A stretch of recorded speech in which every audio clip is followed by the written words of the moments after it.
Olá, tudo bem com você? Tudo bem comigo também, graças a Deus, né?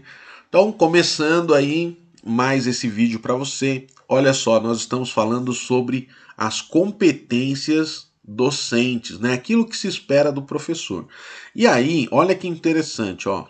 Conhecer e se apropriar de diferentes linguagens, verbal, corporal, visual, sonora e digital para se expressar e fazer com que o estudante amplie seu modelo de expressão ao partilhar informações, experiências, ideias e sentimentos em diferentes contextos, produzindo sentido que levem ao entendimento mútuo. Então é bem interessante a gente pensar o seguinte: o professor ele precisa hoje conhecer e se apropriar das diferentes linguagens. E quais são essas linguagens que o professor precisa se apropriar? Então, a linguagem verbal, obviamente, né? É interessante a gente perceber que a linguagem verbal não necessariamente é aquela questão do professor falar tudo certinho, não é isso, tá bom?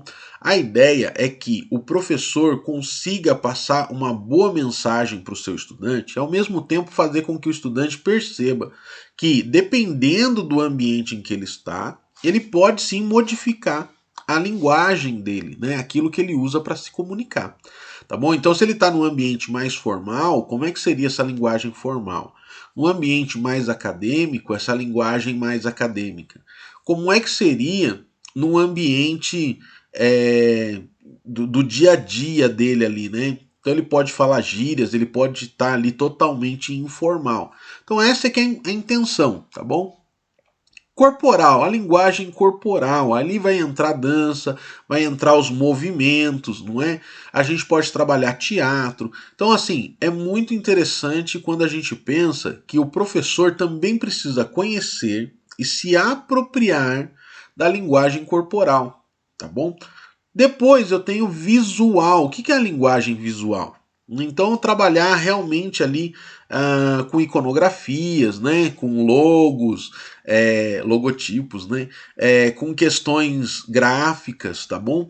Então, aí vai entrar talvez na parte de artes, talvez no desenvolvimento ali de falar através de alguns sinais escritos, né, digamos assim.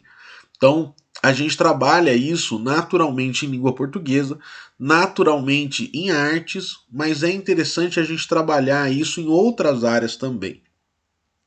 Perdão. Então, também linguagem sonora, né? Então aí você pode, perdão, desculpa. Ainda estou um pouco ruim da garganta, né? Então, olha só. Conhecer e se apropriar de diferentes linguagens sonoras. O que poderia ser essas linguagens sonoras?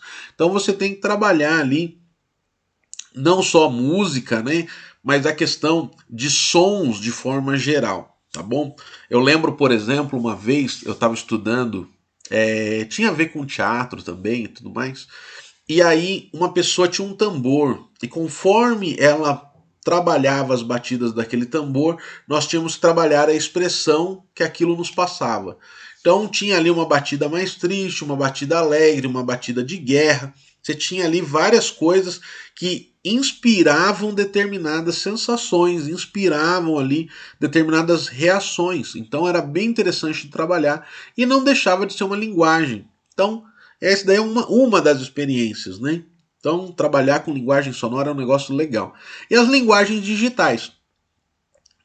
Veja, as linguagens digitais, elas são algo que hoje está, como é que eu vou dizer, permeia o mundo real, né?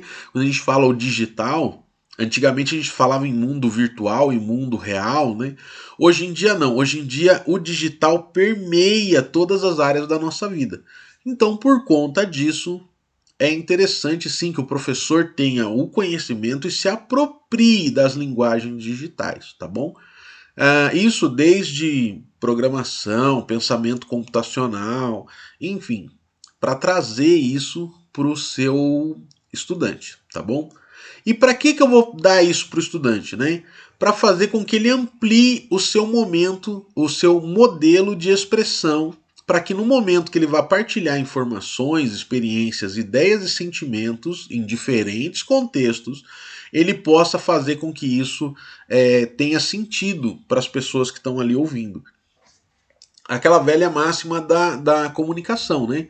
O que acontece com a comunicação? Então eu tenho uma pessoa que emite, eu tenho a mensagem que eu quero emitir, eu tenho ali o meio pelo qual eu vou fazer essa emissão, e aí eu posso escolher qual é o tipo de linguagem que eu vou utilizar, e eu tenho o receptor, né? E é sim da minha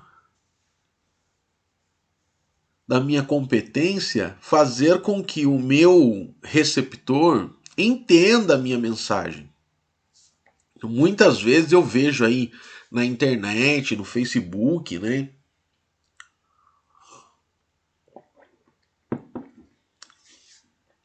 Muitas vezes eu vejo aí na internet, no Facebook, o quê? A pessoa fala assim: eu não sou responsável por aquilo que você entende. Eu sou responsável pelo que eu falo, mas não pelo que você entende, né? E na verdade, não, né? Na verdade, não. Na verdade, eu sou sim responsável pelo que eu. Pelo que. Pelo. Opa, desculpa. Eu sou responsável pelo que você entende. Por quê? Porque eu é que tenho que produzir sentido que leve ao entendimento. Afinal de contas, quem tem a mensagem sou eu. Tá entendendo? Então, assim, se você, como professor, tem dificuldade de passar a mensagem para o seu estudante, você tem que entender qual é a linguagem melhor que o seu estudante consegue, né, perceber ali. A gente tem que pensar nisso com muita calma, porque o que acontece? O seu estudante, muitas vezes, ele não quer entender determinada coisa. Então aí é outra história. Né? Às vezes ele dá uma de migué lá, né? Eu não quero entender. E aí você pode explicar à vontade, o cara não vai entender. Você termina de explicar e pergunta para ele, entendeu? Ele fala nada. Aí você fala, mas é impossível você não ter entendido nada, não é? Mas na verdade é porque ele não quer absorver nada, então ele não entende nada. Mas em havendo esse querer, e o querer aí é a fonte de todas as coisas, né? A fonte do sucesso é o querer, né?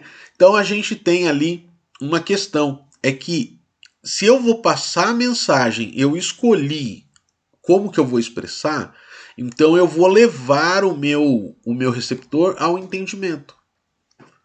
E você precisa passar isso para o seu estudante. O seu estudante precisa entender que quando ele vai se expressar, seja uma ideia, um sentimento, uma experiência ou uma informação, ele vai fazer isso não importando exatamente o contexto, né, mas de acordo com o contexto ele vai escolher a melhor linguagem. Nesse momento ele precisa levar que o receptor dele entenda. Entende? Então é isso, tá bom? Espero que você tenha gostado desse vídeo. É importante a gente olhar todas essas competências gerais do docente. Por quê? Porque muitas vezes nós, como professores, nós não temos ali a consciência do que é esperado de nós. Não é? Então eu entro na sala de aula com uma intenção na minha mente de mudar o mundo, mas o que se espera de mim? E aí, eu como docente, né, acabo não tendo, perdão, acabo não me apropriando dessas linguagens. Ou eu sou muito bom em muitas coisas, mas eu não domino a tecnologia. Ou eu sou muito bom em várias coisas, mas na questão cultural eu acho que tudo é ruim, e aí eu só reclamo de tudo e não dou oportunidade para o meu estudante para que ele conheça. Então, é uma série de coisas que a gente precisa entender, que o professor precisa ter competência nessas áreas. Aí você vai dizer assim, mas como é que eu vou adquirir essas competências? Você não precisa ser um super professor, tá bom? Não é isso. Você precisa apenas compreender quais são as suas falhas ali, né? O que é que está faltando. E aí, aos poucos, ano a ano, né? Passinho de formiguinha, você vai colocando um bloquinho a mais. Em algum momento você vai chegar na excelência, tá bom? Não precisa, olha só, recebi uma mensagem esses dias de uma moça, eu achei que ela tem razão no que ela disse. Ela disse assim, inclusive, pessoal, queria deixar claro aqui, quando eu responder uma mensagem dificilmente eu estou sendo contra aquilo que você está dizendo. Na maioria das vezes eu estou complementando o que você disse, tá bom? Então não me leve a mal aí, né? Se você de repente viu ali, eu respondi uma mensagem aí, principalmente no YouTube, né? Respondi a mensagem, ele falou diferente do que eu disse. Muitas vezes eu só complementei o que você disse, tá bom? Foi o caso dessa moça. Ela disse assim, olha, o categoria O, ele fica sobrecarregado. Por quê? Ele pega aulas lá do 6º ano ao 3º do ensino médio. Cada turma está num momento diferente. Cada momento eles estão estudando uma habilidade diferente. Como é que eu lido com isso, né? Fico sobrecarregado. Eu passo por isso também, porque eu sou professor de inglês de todas as turmas. Então o que acontece? Nesse caso, você não precisa ser um super professor que precisa entender tudo de todas as áreas naquele momento. Muitas vezes você está começando no PEI. E aí, se você está começando, o ideal é que você conseguisse, né, se organizar aí e realmente fazer da melhor forma tudo que você puder. Mas, para quem está começando, pega uma turma e seja excelente naquela turma. Eu vou até te dar a dica, hein? 6º ano. Por quê? Se você está começando, né? Então vamos supor. Qual é a turma mais nova que você tem? A turma mais nova que eu tenho é do 8º. Eu pego lá 8º, 9º, 1º. Então trabalha bem o 8º. Eu tenho lá 10 turmas. Eu tenho do 6º ao 3º. Então trabalha bem o 6º. Eu tenho 1º do ensino médio, 2º do ensino médio, 3º do ensino médio. Trabalha bem o 1º do ensino médio. Quer dizer que os outros vão ficar abandonados? Não, não quer dizer isso. Quer dizer o seguinte, que na hora de eu trabalhar a habilidade, se eu... Desculpa. Na hora de trabalhar a habilidade, se eu estou sobrecarregado, eu não consegui pegar todas as nuances do programa, então eu preciso me adaptar. Aonde que eu vou me adaptar melhor? Eu vou me adaptar melhor na turma mais nova que eu tenho. Por quê? Se eu estou trabalhando bem aquela turma com aquelas habilidades e na outra turma eu tenho outras habilidades ali que eu tenho que trabalhar, eu posso adaptar do mais novo para o mais velho. Porque muitas vezes os mais velhos possuem defasagem no seu ensino anterior. Principalmente, nós estamos aí num pós-pandemia. E o que acontece no pós-pandemia? Algumas pessoas esqueceram, né, que o Brasil ficou aí fechado por 2 anos, né? Principalmente São Paulo fechou, enfim, os alunos ficaram fora da escola nesse tempo e ficou ali algumas questões pendentes, principalmente relativas às habilidades. Porque conteúdo a gente recupera, mas habilidade passou daquela fase, começa a ficar em defasagem, ele não consegue adaptar para as outras. Então, se você trabalha bem o mais novo e você adapta os mais velhos, mesmo que eu vá trabalhar ali, de repente, a mesma habilidade, você vai ver que os mais velhos precisam também adquirir aquela habilidade. Então, eu estou dando habilidade essencial no 2º ano, mas eu estou usando como base o que eu fiz no meu 1º ano. Eu estou dando habilidade essencial do 3º, mas estou dando como base a habilidade que eu já trabalhei no 1º ano. Por quê? Porque eu consigo adaptar melhor. Tá bom? Então, olha só, não sei se você entendeu, mas eu acho que você entendeu. Se você trabalha com o seu mais novo, você consegue adaptar essas habilidades que você está se concentrando em você também adquirir para que você passe para o seu aluno, né? O seu estudante ele está em defasagem com essa habilidade aqui nos seus mais novos, né? O outro estudante mais velho também está em defasagem com essa habilidade, porque nós estamos vivendo um momento ímpar na educação. Um momento sem precedentes aonde? Quando a gente olha lá, né, nesse momento, o que está acontecendo? Pessoas que ficaram 2 anos fora da sala, na verdade ainda estão atrasadas nas suas habilidades, mesmo que elas já tenham conseguido repor os conteúdos. Então, para você adaptar do mais novo para o mais velho é sempre mais fácil, tá bom? Dúvidas, coloca aí nos comentários. Eu vou respondendo para você, tá bom? Tem também lá nos grupos, né? Se você tiver em algum grupo, permaneça no grupo, né? Muitas vezes a pessoa fica um pouco chateada, assim, porque ela entra no grupo e aí chega lá, o grupo tá fechado. Por que eu fechei o grupo? Eu fechei o grupo porque é o seguinte, não sei se você vai concordar comigo, mas a gente está passando ali o que o grupo tinha de forte, digamos assim. É que nós queremos fazer o PEI, o Programa de Ensino Integral, dar certo. Por que nós queremos isso? Porque é sempre isso que foi pedido. O aluno protagonista, um professor protagonista valorizado e a aula funcionando. E aí o que acontece? Nessa transição, se você já entra para o programa imaginando uma forma de dar um balão no programa, não vai funcionar.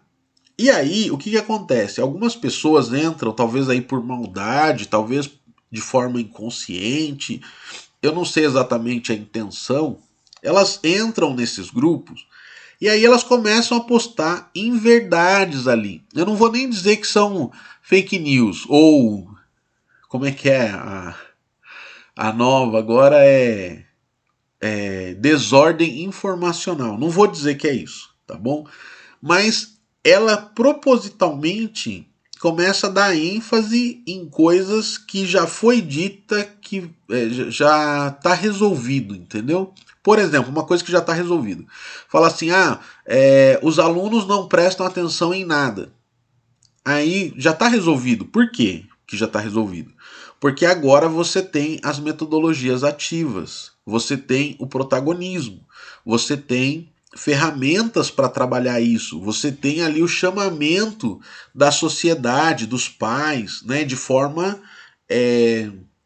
digamos assim, não vou dizer que é fácil de aplicar, mas de forma mais palpável, né? Então, por exemplo, cria-se ali a como é que eu vou explicar isso? Acho que vai ficar legal de você entender, quer ver?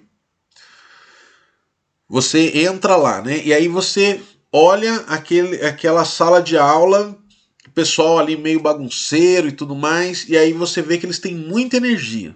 Então, quando você vai trabalhar determinadas matérias, você vai usar de metodologias ativas que são agitadas também. E aí você vai ver como eles vão gostar disso, vão gostar de participar da aula, vão aprender e vão querer participar de novo. E aí, nós como professores, nós é que somos os adultos, né? Então nós temos que colocar limite neles. À medida que eles vão gostando de estar na nossa aula, a gente vai colocando limites. E aí, essa troca vai acontecendo. E esses dias atrás eu vi uma pessoa postou aí sobre um cara de 1909 que ele fez ali uma metodologia de ensino e tal. E nessa metodologia de ensino, ele fala que você tem que cuidar do corpo, da questão física do aluno, você tem que cuidar da mentalidade do aluno, tem que cuidar inclusive do espiritual, né? É uma coisa assim, meio geral. E aí, vendo uma moça que estava vendendo alguma coisa aí na internet, eu estava olhando. E aí eu tava olhando ali algumas coisas, resolvi pesquisar sobre essa pessoa, sobre o rapaz que fez esse negócio em 1909.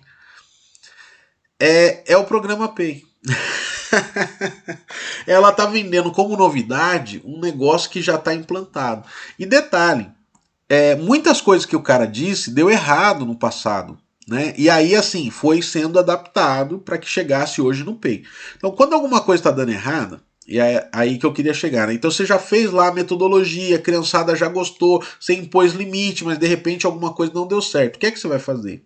Você vai aplicar o PDCA, né? Que é olhar lá o seu planejamento, que geralmente é feito para dar errado. Você vai olhar o que é que você fez, você vai checar se você fez da forma como você planejou, e aí você vai corrigir. Vai dizer, olha, isso deu certo, isso não deu certo. O que não deu certo você vai excluir, o que deu certo você vai fazer de novo. Você vai descobrir a receita. Em algum momento, essa receita sempre vai dar certo. E aí, quando você fala assim, não, esse planejamento está perfeito, toda vez que eu aplico ele exatamente como ele está, e ele me dá o resultado exatamente como eu quero. E é claro, né, planejamento é feito para dar errado, uma ou outra coisa vai dar errada mesmo, porque as pessoas são diferentes. Isso é muito importante, você respeitar a individualidade do seu aluno, do seu estudante, tá bom? Então, assim, eles são diferentes de uma turma para outra, eles são diferentes de um ano para o outro. Uma vez que deu certo, eu reaplico e vejo se vai dar certo de novo. Deu certo de novo, eu falo, opa, esse aqui é o caminho. E aí, o que não deu certo, eu excluo, eu tiro fora, eu falo, não, isso aqui toda vez que eu faço dá errado, vou tirar. Né? E aí dentro do seu planejamento aquilo não serve mais, tá bom? Então vamos supor que eu vou fazer ali uma gamificação com frases de inglês. Recortei um monte de palavrinha, entreguei, vou fazer quem faz as frases primeiro levanta a mão, eu olho lá, dou uma pontuação pro cara. Deu certo, funcionou. Poxa vida, que legal, deu certo. Mas teve um grupinho lá que ficou fazendo outra coisa, ficou mexendo no celular e tal, então alguma coisa falhou. Celular falhou. Então a gente, na hora de fazer essa brincadeira, numa próxima turma, eu vou pedir que eles retirem os celulares. Não é o momento do celular agora, celular guardado dentro da mochila, caderno em cima da mesa, eu vou passar entregando os papeizinhos. Funcionou? Opa, todo mundo participou, legal. Ah, mas teve um grupinho lá que ficou conversando que não funcionou. Tá, como é que eu vou fazer para aquele grupinho em algum momento entrar então numa outra brincadeira? Ah, já sei. Eu vou fazer uma dança das cadeiras, uma música em inglês. Então a gente vai fazer a dança das cadeiras, a gente vai cantar a música junto, mas primeiro a gente precisa aprender a música, canta a música, apresenta a música e tal. Lá pela segunda aula a gente faz a dança das cadeiras, alguém vai ganhar, né? E aí aquele grupinho lá participou ou não? Ah, participou mais do que o outro grupinho que agora, que era o campeão das palavras, de repente não participou. Então você vai vendo que algumas coisas vai funcionar para um grupo, outras coisas funcionam para outro, e isso vai te gerando experiência para que você trabalhe melhor as próximas aulas, tá bom? Então assim, não é para você saber tudo, ser um super professor, mas trabalha bem com uma turma. Depois, pega essas ideias, né, e fala assim, não, peraí, por que tem gente que fala que o programa não dá certo? O que essa pessoa tentou fazer? E aí você olha, geralmente quem critica o programa são pessoas que não tentaram fazer. Então, são pessoas que não se apropriaram das diferentes linguagens, são pessoas que não se deram bem com a tecnologia, que não difundem a manifestação artística. E o principal, na minha opinião, ó, que está nesta parte aqui, né? Ela não planeja e organiza práticas pedagógicas desafiadoras.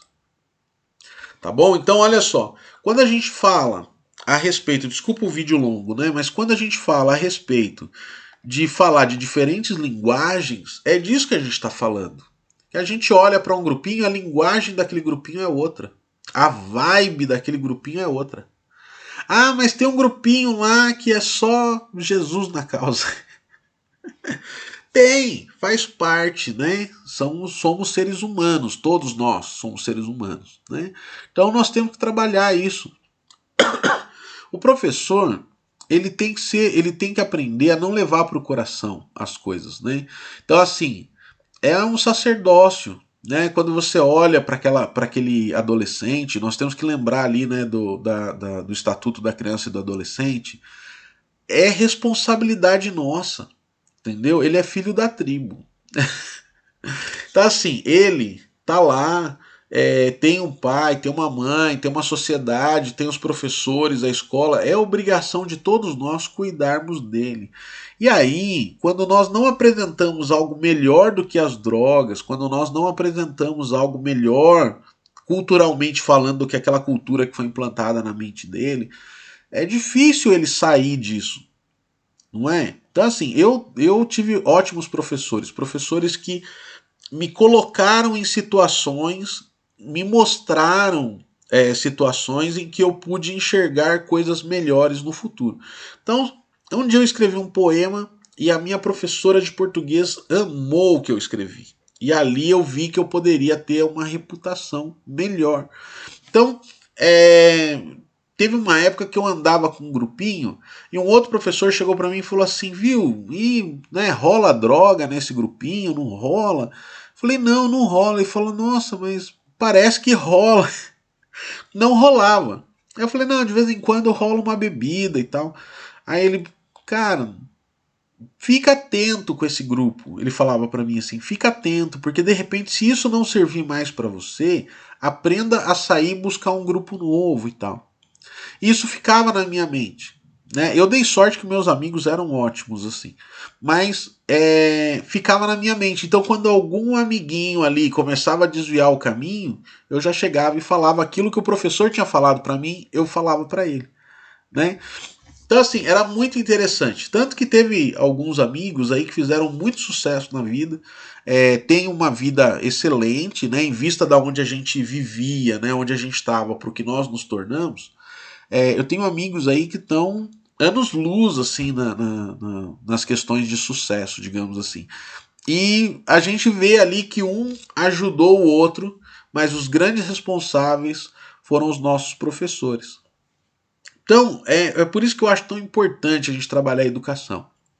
Quando a gente fala educação de qualidade, e muita gente vem no grupo falar sobre educação de qualidade, mas não consegue definir o que é uma qualidade, não aceita as provas, né, as avaliações que vão dar ali algum índice para que a gente possa ver os dados e trabalhar melhor as qualidades, ou que não aceita que seja colocada ali uma espécie de meta para ser cumprida, a gente pensa assim, espera aí, o que é uma educação de qualidade para essa pessoa? Se eu não tenho aonde ver, né, se eu não tenho um índice na minha frente, se eu não tenho um gráfico para equalizar ali, né, afinal de contas, aonde que precisa melhorar, o que é que está faltando e tudo mais, como é que eu melhoro a qualidade? Como é que eu testo a qualidade? Como é que eu checo a qualidade? Então, se eu não tenho como checar, como é que eu vou aplicar algo melhor? Então, essas pessoas é que, quando eu olho ali no grupo, eu via que algumas pessoas estavam ali apenas e tão somente para tumultuar e para dizer assim, olha, não vale a pena. Né? E aí eu fico pensando assim, peraí, meu, se você acha que é muito ruim, por que é que você veio para a PEI? Você veio para atrapalhar a PEI? Então eu ficava meio encucado com isso. E aí, por conta disso, eu fechei o grupo. Eu achei, assim, por que, que eu não divido ali mais, como fazia lá no começo do grupo? Por que, que eu não coloco mais a, os arquivos ali, né, para as pessoas pegarem e tal?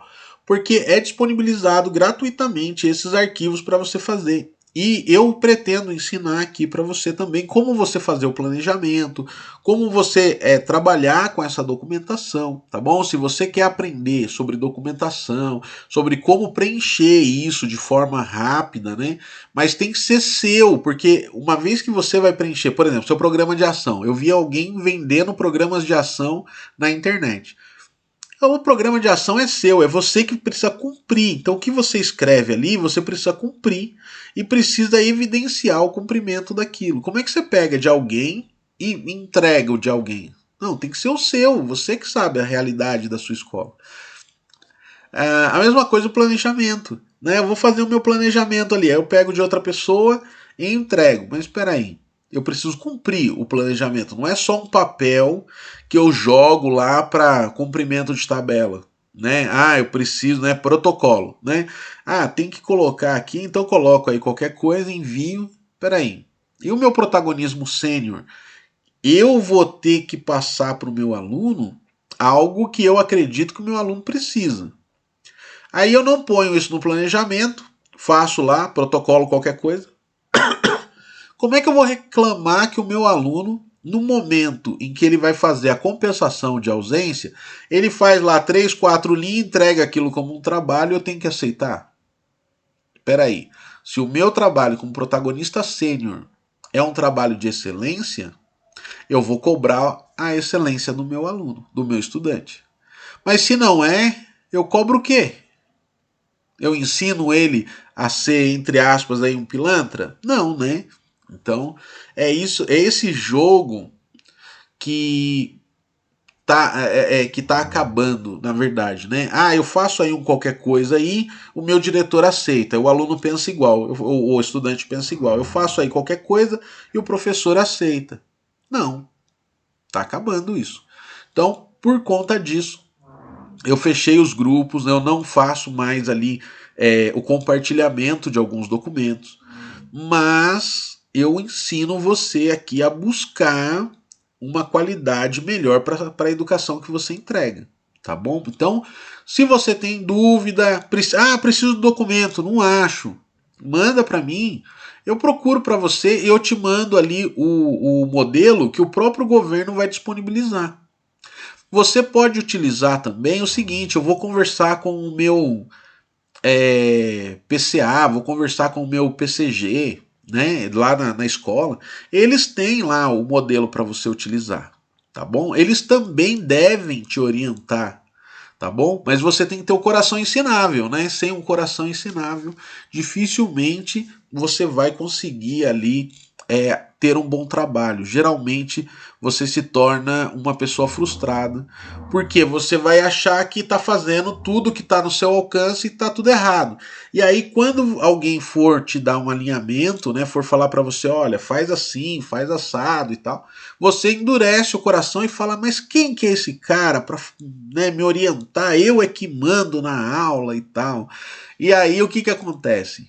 Você se frustra ainda mais. Por quê? Porque você precisa dessa orientação, tá bom?